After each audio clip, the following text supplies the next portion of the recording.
1968-2018, l'École inter-État des sciences et médecine vétérinaire EISMV de Dakar a 50 ans. Cet établissement public panafricain d'enseignement supérieur et de recherche vétérinaire est commun à 15 États membres. Depuis sa création, l'EISMV a connu une évolution sur plusieurs plans dont la gouvernance, l'enseignement et la recherche. 50 ans d'existence, 50 ans de maturité, 50 ans qui ont permis à l'EISMV de dérouler ses missions. Ce qui lui a permis de former 1400 médecins vétérinaires mis à la disposition de 21 États d'Afrique de l'Ouest, du Centre, de l'Est, du Nord et de la France. 50 ans également ont permis à l'EISMV de dérouler les activités de recherche sur des thématiques diverses qui vont des filières avicoles, des maladies animales transfrontalières, y compris les zoonoses, de la production et reproduction animale, mais également des médicaments vétérinaires. Et ce qui a permis à ces équipes de produire aujourd'hui près de 22 articles scientifiques par an. L'EISMV de Dakar a constamment amélioré sa gouvernance stratégique, institutionnelle, administrative, académique, sociale et même numérique à la suite de la dissolution de l'OCAM en 1985 pour faire face aux enjeux émergents et complexes de l'enseignement supérieur en général et de l'enseignement vétérinaire en particulier. Les acquis de l'EISMV ont été construits et consolidés par les grandes réalisations des directeurs successifs ayant présidé à sa destinée.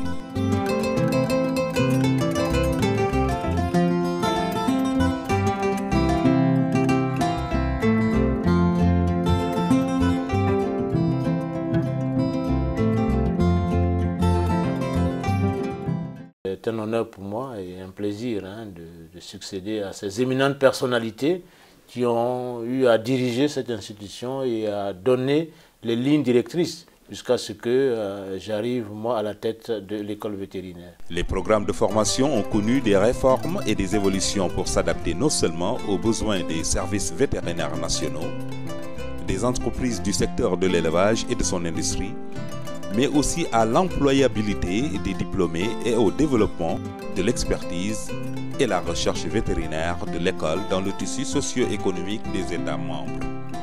L'EISMV s'est mise à l'écoute des pays membres afin de mieux prendre en compte les besoins en matière de formation, de recherche et d'expertise en santé et production animale.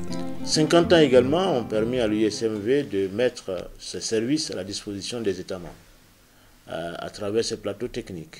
Ainsi, près de 100 missions d'appui technique ont été réalisées sur le terrain avec un déploiement de près de 30 experts dans le domaine essentiellement de l'industrie des denrées d'origine animale, dans la lutte contre les maladies animales, mais également dans le contrôle des médicaments vétérinaires.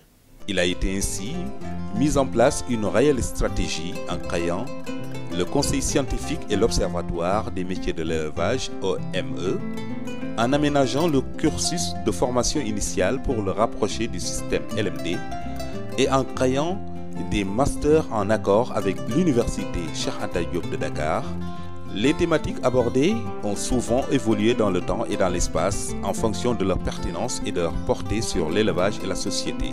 Elles ont concerné les maladies animales transfrontalières, y compris les zoonoses, les maladies médicales, les médicaments vétérinaires, l'économie de l'élevage et de la santé animale, le pastoralisme, les systèmes de production animale, la génétique, l'alimentation et la nutrition animale, la santé publique, la reproduction et la faune sauvage. Les axes de recherche retenus par la recommandation du Conseil scientifique de 2017 sont les maladies infectieuses et parasitaires à fort impact socio-économique, la génétique et la génomique, la nutrition et l'alimentation animale, la sécurité sanitaire des éléments et la résistance aux antimicrobiens. Les diplômés de l'EISMV ont été ou sont des cadres supérieurs responsables dans les services vétérinaires publics et privés des pays membres, dans les ONG et dans les organisations régionales UEMOA, CEAC, UA, BIRA et internationales, FAO, OIE. Certains occupent ou ont occupé des postes ministériels et politiques dans leur pays et d'autres sont installés en clientèle privée dans l'élevage et la santé animale. Outil de solidarité, elle apporte un appui technique direct aux communautés pastorales, aux États membres, aux communautés économiques régionales et aux organisations internationales. 50 ans vécus, 50 ans à venir, cela veut dire que l'école doit savoir s'adapter aux évolutions à venir. Cela veut dire que l'école doit pouvoir anticiper sur les événements à venir. Et donc, dans ces perspectives, l'école s'engage dans la formation aux différents métiers de l'élevage, notamment des métiers nouvellement naissants dans nos contextes.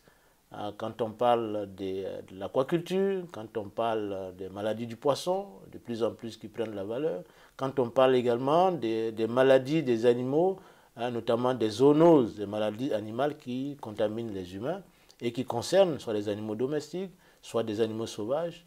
Donc l'école est appelée à s'investir dans ces différents domaines.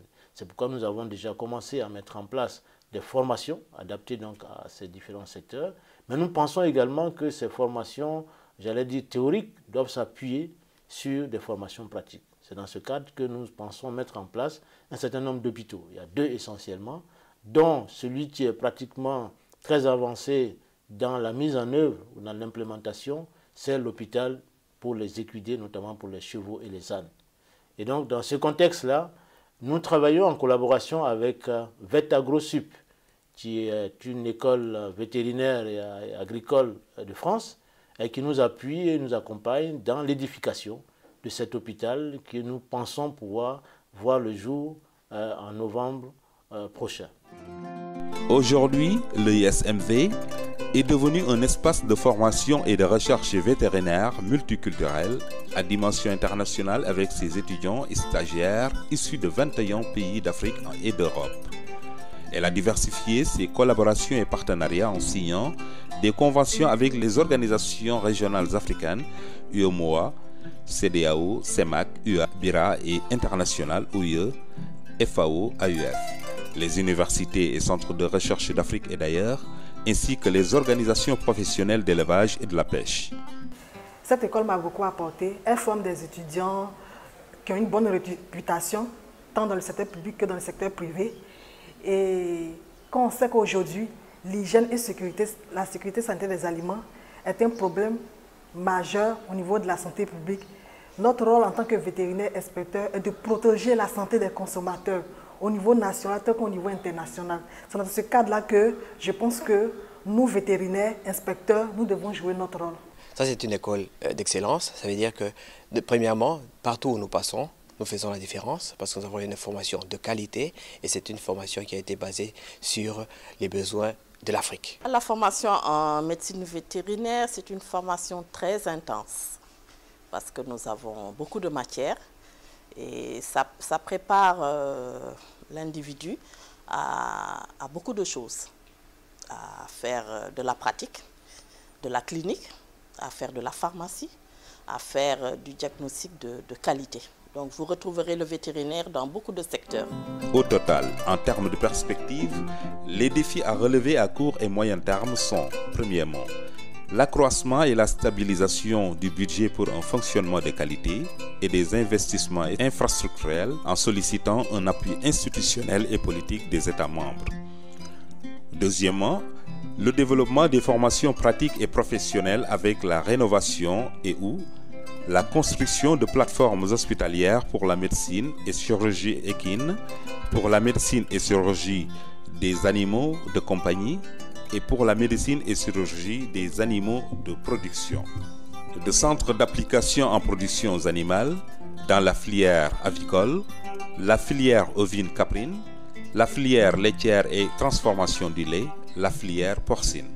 Troisièmement, mettre aux normes internationales de qualité les curricula, les infrastructures pédagogiques, les plateaux techniques de recherche et d'expertise pour fournir une formation vétérinaire professionnelle et de qualité et pour être un acteur d'accompagnement dans la dynamique de transformation du secteur de l'élevage et protection de la santé animale et publique. Quatrièmement, augmenter le nombre des infrastructures pédagogiques et sociales des étudiants, enseignants et scientifiques. Cinquièmement, augmenter les effectifs du personnel d'encadrement des étudiants et les retenir en valorisant les salaires et en améliorant les conditions de travail.